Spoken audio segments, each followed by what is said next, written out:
네, 안녕하세요. 오늘 수업 시작하도록 하겠습니다. 네, 오늘은 아동 청소년 문제에 대하여 살펴보도록 하겠습니다. 아동 청소년 문제. 자, 목차는 개관, 아동 청소년 문제의 개념, 아동 청소년 실태, 아동 청소년 문제 유형, 아동 청소년 문제의 원인, 그리고 아동 청소년 문제의 대책 방안을 중심으로 살펴보겠습니다. 먼저 개관으로 보면 아동 청소년들은 이게 중요한데요. 아동 청소년들은 신체적 변화와 더불어 사회와 가정 환경의 급격한 변화로 인한 역할 갈등, 장래에 대한 부담감과 불안, 과중한 학업 부담 등 일상생활에서 많은 정서적, 사회적, 신체적 부적응을 경험하고 있다. 이게 가장 중요합니다. 부적응을 경험하고 있다. 그래서 이러한 변화에 대한 적절한 대처가 이루어지지 못함으로 인해 심각한 문제들이 발생한다. 특별히 저는 상담학과이기 때문에 상담 교수이기 때문에 상담이 왜 필요한가를 생각해 보면요. 상담이 왜 필요한가? 상담이 필요한 이유가 무엇인가? 상담이 필요한 것은 다른 것이 아니라 사회에 부정한 사람들을 상담이 필요한 겁니다. 그 사람이 만약에 어떤 사회나 조직에서 잘 살아가고 있다. 별 문제가 없다. 별 문제가 없이 잘 살아가고 있다고 한다면 그 사람은 상담이 필요가 없습니다. 기준은 뭐냐면 어떤 사회에서 잘 살고 싶은데 그 사람이 그 사회에서 제대로 살아가지 못하는, 적응하지 못하는 어떤 관계적인 문제가 있을 때,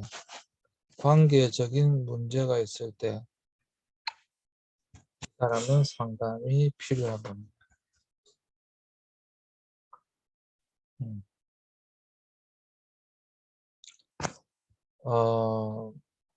조금 더 나가자면요. 조금 더 설명을 하겠습니다. 사회에 부적응한다. 이 문제를 다른 각도로 본다면 사회생활에 문제가 있다. 이런 거예요. 사회생활에 문제가 있다. 그러니까 나는 잘 살고 싶은데 잘 살지 못한다.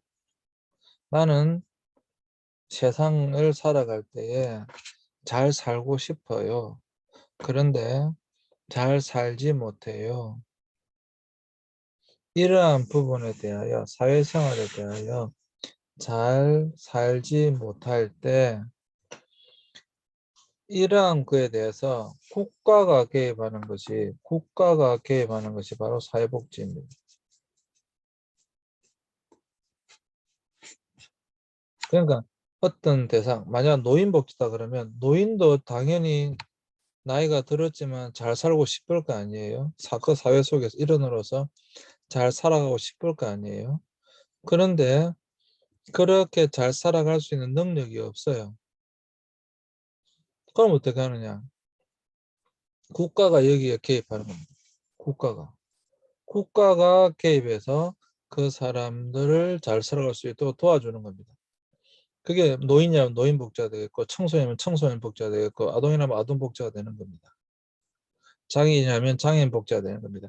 스스로는 잘 살 수가 없죠. 장애인 같은 경우에는 분명히 남의 도움이 필요하겠죠. 그런 사람이 국가가 개입해서 장애인 복지가 되는 겁니다. 근데 국가가 개입하는 것이 아니라 개인적으로 그것을 개입하는 것이 무엇인가? 바로 상담입니다. 그래서 이 상담은 어떤 사람이 그 사회에서 똑바로 생활을 잘하고 싶은데 사회에 적응을 잘 못하는 거예요. 그래서 이 사람들에 대하여 사회생활을 잘할 수 있도록 돕는 것이 바로 상담입니다. 청소년이면 청소년 상담이 되겠고, 가족이라면 가족 상담이 되겠고, 개인이면 개인 상담이 되겠고, 일단은 아동이면 아동 상담이 될 것이고, 일단 그 개개인에 대하여 국가가 개입하는 것이 아니라 개인적으로 그것에 대하여 그 사람으로 하여금 사회를 잘 살아갈 수 있도록 돕는 거예요. 그래서 여기도 보시면 일상생활에서 정서적, 사회적, 신체적 부적응을 경험하는 사람들이잖아요. 그래서 이 심각한 문제가 발생하고 있는 이 사람들에 대하여 개입하는 것이 상담이다. 국가가 개입하는 것이 복지다. 라고 생각하시면 되겠습니다. 물론 여기는 교육도 포함됩니다. 그런데 중요한 것은 지금 우리나라에 특별히 아동 청소년 문제, 청소년들의 문제가 심각하다라고 하는 거예요. 그래서 무엇이 심각하고 무엇이 문제인가 한번 살펴보도록 하겠습니다. 그런 부분에서 살펴보도록 하겠습니다. 다음요. 자, 아동 청소년 문제의 개념이 무엇인가 보시면 자, 이게 중요한데요. 먼저 우리가 중요하게 봐야 할 것이 아동 청소년 관련 법률에서의 아동 청소년의 명칭 및 연령의 정의입니다. 여기서 보시면 청소년 기본법에서는 9세에서 24세로 보고 있습니다. 용어도 청소년이죠. 청소년 보호법에는 만 19세 미만입니다. 소년법에서는 또 만 19세 미만입니다. 이걸 소년이라고 합니다. 아동복지법에서는 18세 미만을 아동으로 보는 겁니다. 민법에서는 만 19세 미만을 미성년자로 보는 것입니다. 자, 이것으로 봤을 때 청소년 24세 이제 사회에 나가기 전까지 연령을 보지만 이것을 제외하고는 대부분 18세 내지는 19세로 본다. 그러니까 20세 이하로 본다라고 하는 거예요. 그러니까 10대까지를 일반적으로 봤을 때 10대까지를 우리는 아동 청소년이라고 한다. 이렇게 생각하시면 되겠습니다. 사실 여기 보시면 이게 항상 이제 여러분들이 관심을 좀 가지시고 뉴스나 이렇게 보시면 이게 다 다르다라고 해서 있던 문제예요. 이것도 문제거든요. 여기 보시면 소년법에 보시면 19세 미만까지가 소년입니다. 이게 사실 말이 안 되잖아요. 아동복지법에서도 아동이라고 한 단어가 18세 미만 아동이에요. 말이 안 되죠. 다 다르다라고 하는 이런 것들이 벌써 여러분 말이 안 됩니다. 그래서 이런 것들을 이 법률상 용어의 통일도 사실 굉장히 필요하다라고 하는 것을 우리가 알 수가 있어요. 사실 굉장히 필요한 부분입니다. 네, 그 다음에요.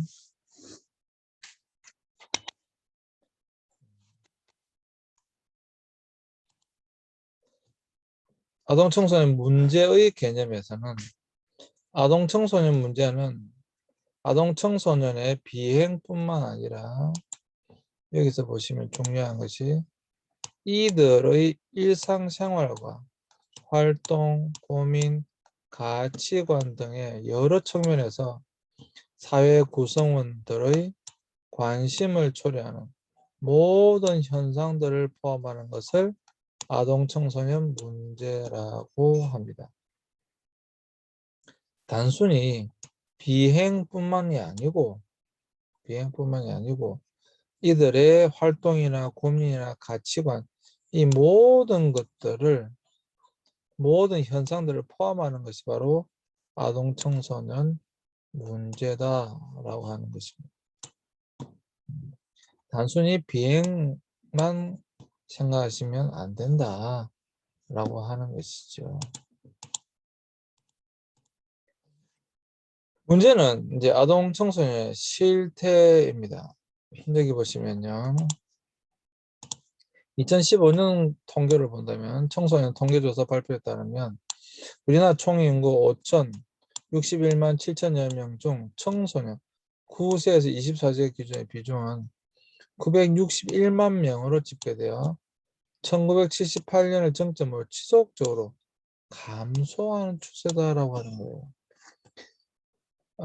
이게 이제 저출산 문제, 이거는 사실 이 한국의 가장 큰 문제거든요.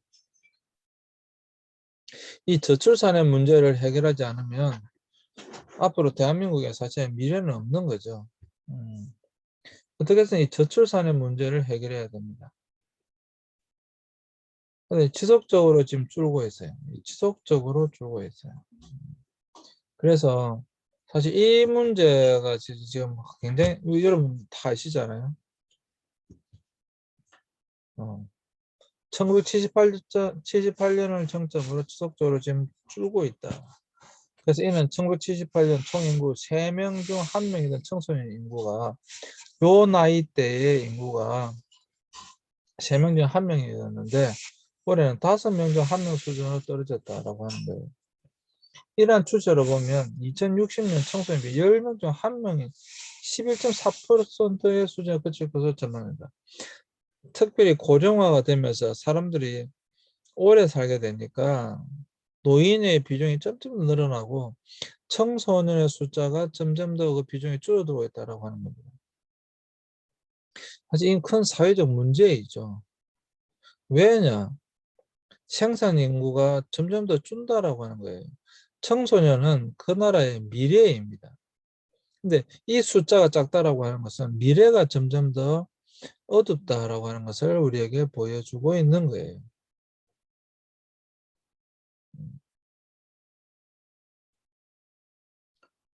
사실 이 부분이 가장 큰 문제입니다. 그래서 아동 청소년의 실태라고 했을 때, 이 사실 이 나 때는 이런 말 쓰면 안 되지만 정말 나 때는 초등학교 때 한 반에 60명이 넘었고요. 중학교 때 68명이었고요. 한 반에. 그랬단 말이에요. 근데 지금 한 절반 정도 되죠. 한 30명 정도 되죠. 한 반의 학생 숫자가 그렇게 확 줄었어요.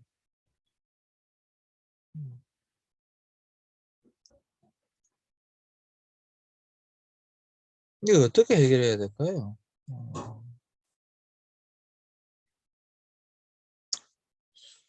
네.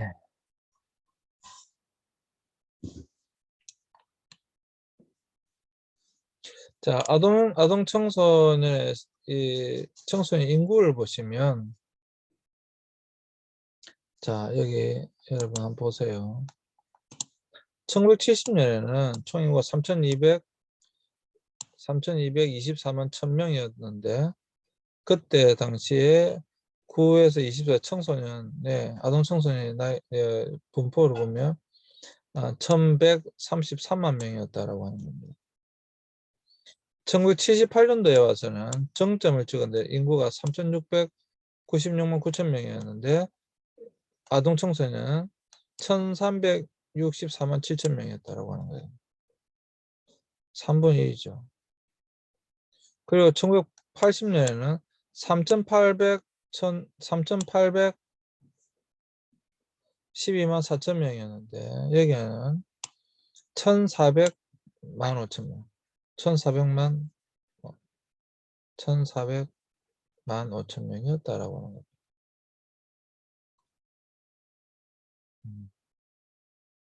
그리고 1990년에 와서는 4,200만 명이었는데 이때는 1,300만 명이었다. 2000년에는 인구가 점점 늘어나고 있죠. 4,700만이었는데 1,100만이었다. 2010년에는 4,900만 명인데 1,000만 명이었다.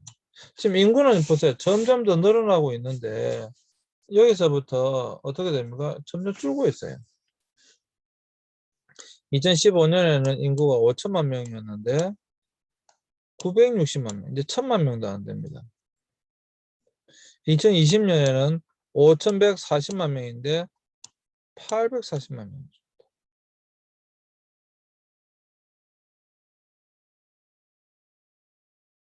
이 심각한 거죠. 정말 심각한 거죠. 2040년에는 예상입니다. 5,100만 명인데 680만 명을 줄게 되고 있습니다. 2060년에는 이런 식으로 하다가는 인구가 그때는 줄죠. 확 줄죠. 4,300만 명인데 겨우 고작 500만 명에 불과하고 있습니다.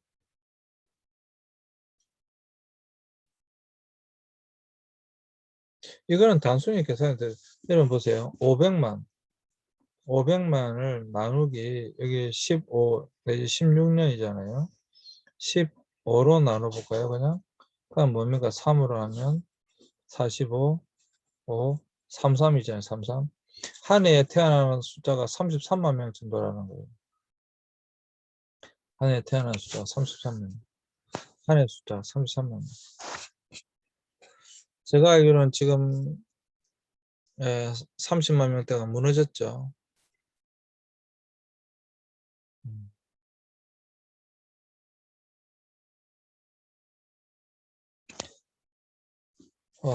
이 통계 숫자를 여러분들이 좀 관심을 가지고 한번 봐보시기 바랍니다. 인구는 분명히 늘어나고, 물론 여기서 이제 줄죠. 여기까지 계속 늘어나다가 이제 여기서 줄기 시작합니다. 왜 그렇습니까? 급격히 2000년을 기점으로 태어나는 숫자가 줄었기 때문에 그래요. 그럼 이제 이 숫자는 늘어나다가 점점 더 이 숫자는 줄게 돼 있고, 그것도 급격하게 줄기 시작합니다. 여기서 10대들 숫자는 계속 줄어나가는 거죠. 그러니까 여기서 또 20년 흘렀다고 생각해 보세요. 더 줄겠죠, 당연히. 이게 문제라는 거예요. 그래서 이 저출산 고령화의 문제는 사실 굉장히 심각한 문제입니다. 굉장히 심각한 문제예요. 국가가 가장 시급하게 해결해야 할 가장 첫 번째 문제가 무엇인가? 저출산 고령화 문제. 이걸 해결해야 된다.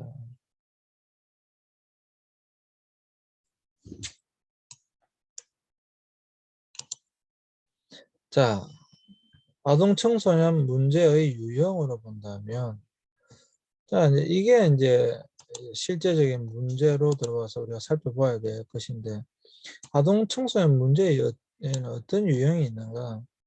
아동 청소년들의 문제를 복지 욕구 차원에서 세 가지 유형으로 구분할 수 있는데, 첫째는 양육비의 증가와 부모의 결손 등으로 청소년이 자라기에 가족의 양육 환경이 적절하지 못한 경우, 이게 첫 번째다. 그러니까 이 가족의 양육 환경이 첫 번째로 가장 중요한 것이다. 그 자라나는 아이들의 적절한 어떤 욕구를 얼마만큼 채워줄 수 있는가라고 하는 거예요. 그러기 위해서는 당연히 양육비가 증가하겠죠. 요즘 왜 아이를 안 낳느냐? 너무 아이를 키우는데 돈이 많이 들어서 아이를 안 낳는다는 거잖아요. 젊은이들이. 음. 제가 하나 읽은 기사를 하나 말씀드리겠습니다. 실제로 그 커뮤니티에서 이것이 논란이 됐었는데요. 굉장히 관심 있게 본 내용이 있어요. 제가 말씀드려 볼게요. 이 부부는 30살에 결혼을 했어요. 근데 두 부부가. 그리고 이 부부는 5년 동안은 아이를 낳지 않고 돈을 모으기로 했습니다. 그래서 5년 동안 두 사람이 맞벌이 부부니까 열심히 돈을 모았어요. 아이를 갖지 않고. 35살이 되었습니다. 그런데 이 35살이 됐는데 이 사람들이 자신의 고민을 이제 올린 거예요. 어떻게 말을 하고 있냐면 지난 5년 동안 살아보니까 너무 행복하다는 거예요. 그러니까 두 사람의 수입이 1년에 1억이 넘더라고요. 보니까 1억이 넘어요. 그리고 두 사람이 여유 있게 저축도 하고 또 여가 생활도 즐겼는데 이제 아이를 가지려고 하니까 아이를 가져야 되는지에 대한 회의가 들었다고 하는 거예요. 왜? 아이를 가지게 되면 지금까지 누리던 그런 여유를 누리지 못할 거라는 거예요. 그렇잖아요. 아이를 양육해야 되니까. 또 여자인 경우에는 경력에 단절이 온다는 겁니다. 또 무엇보다도 그 아이를 키우기 위해서 지금까지는 잘 저축을 잘 해왔는데 이제는 이 아이를 낳게 되면 저축을 굉장히 적은 돈만 할 수밖에 없다라고 하는 거예요. 여유가 그만큼 줄어든다라고 하는 거예요. 그래서 35살에 아이를 갖기로 했었는데 결혼을 5년 하고 했는데 실제로 그 나이가 됐을 때 이 부부가 한 사람이 고민하는 것이 아니라 이 부부가 다 고민을 하는 거예요. 아이를 정말로 낳아야 할까요? 라고 올렸어요. 그래서 그 속에서 이제 갑론을박 말이 나왔겠죠. 여러분도 어떻게 생각하세요? 이 강의 들으신 여러분들은 어떻게 생각하세요? 어.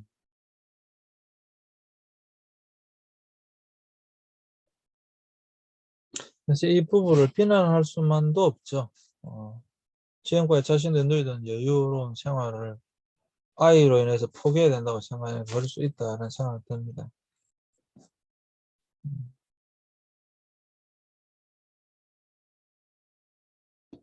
지금의 아이들 키우는 데 있어서 분명히 이 경제적인 부분이 결코 작지 않습니다. 분명히 그렇습니다. 이것도 많이 고민해야 할 부분은 틀림없다라고 하는 거예요. 그 다음에 청소년이 고민을 가지거나 문제 행동을 하는 경우 단순히 이제 어떤 양육의 환경의 문제가 아니고 청소년이 집은 괜찮은데 자신이 고민을 가질 수 있잖아요. 이성의 문제가 발생할 수도 있고 친구 간의 문제가 발생할 수도 있고 학업의 문제가 발생할 수도 있고 여러 가지 문제가 발생할 수 있잖아요. 이러한 것들에 대한 고민을 가지거나 그것으로 인하여 문제 행동을 하는 경우 이런 경우가 얼마든지 발생할 수 있다라고 하는 것입니다. 얼마든지 발생할 수 있죠. 이런 경우. 그래서 이걸 이제 이런 것들이 하나는 양육 환경의 문제고 두 번째는 그 자신이 가지고 있는 개인적인 문제 이런 것들이 문제가 될 수 있다. 문제 유형이다라고 하는 겁니다. 그럼 또 마지막 세 번째는 사회 환경에 문제가 있는 거죠. 그렇죠. 아예 뭐 별 문제가 없는데 그래서 구성하고 있는 사회 환경이 굉장히 문제가 될 수도 있죠.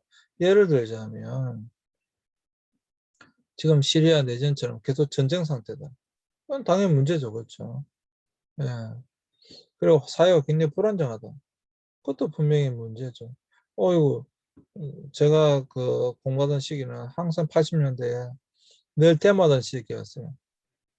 어, 항상 체류탄 먹고, 체류탄 냄새 맡으면서 학교 왔다 갔다 해야 됐고요. 사회 환경 자체가 분명히 문제 있는 경우도 있다. 그것도 충분히 그럴 수 있습니다. 그랬을 때에 그건 당연히 그 아동 청소년 문제의 유형 중에 큰 하나의 문제죠. 그것도 문제가 아니라고 이야기할 수가 없습니다. 분명히 그런 문제도 존재한다. 사실 뭐 여러 가지 문제가 있지만 제일 큰 문제는 이 양육 환경의 문제입니다. 가족의 양육 환경. 이게 가장 큰 문제입니다. 이 문제가 모든 문제의 출발점이고요.